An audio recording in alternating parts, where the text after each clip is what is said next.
Isa na namang nakakalungkot na balita. Pumanaw na ang dating senador na si Rodolfo Biazon sa edad na 88 years old. Narito ang buong detalye. Ngunit bago tayo magpatuloy, huwag kalimutang i-like, share, subscribe, and click the notification bell for more updates and for more upcoming videos. Maraming salamat! Nagluluksa ang buong pamahalaang lungsod ng Muntinlupa sa pagpanaw ng ama ng ating punong lungsod, ang dating kinatawan ng Muntinlupa sa Kongreso na si General Rodolfo Gaspar Biazon. Kinumpirma ni Muntinlupa City Mayor Rufi Biazon ang pagpanaw ng kanyang ama na si former Senator, Armed Forces Chief of Staff na si Rodolfo Biazon dahil sa sakit na pneumonia.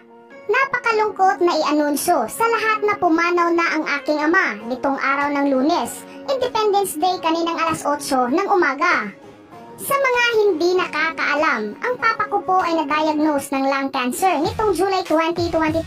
Kasabay nito ang pagbagsak ng kanyang katawan. Nitong taon naman 2023 ay na-diagnose ulit siya ng isa pang sakit na pneumonia na labis na ikinalungkot at ipinag-alala namin. Samantala, nagpaabot rin ng pakikiramay ang mga kaibigan at mga kilalang personalidad para sa yumaong senador. My idol soldier, gagawin ko po sana ang pelikula ni General Biazon. Ako ang gaganap na young lieutenant at captain. Ang alamat na si Derek Eddie Garcia naman ang general. Ayon ito kay Senator Ruben Padilla, ngunit sa kadahilanan ay hindi natuloy ang proyektong ito.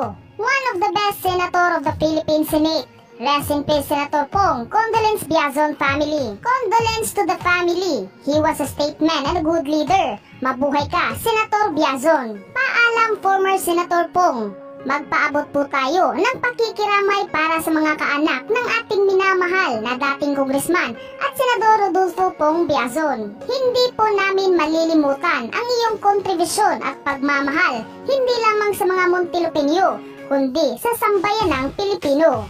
Ikaw, anong masasabi mo sa video nito? Mag-iwan ng komento sa baba.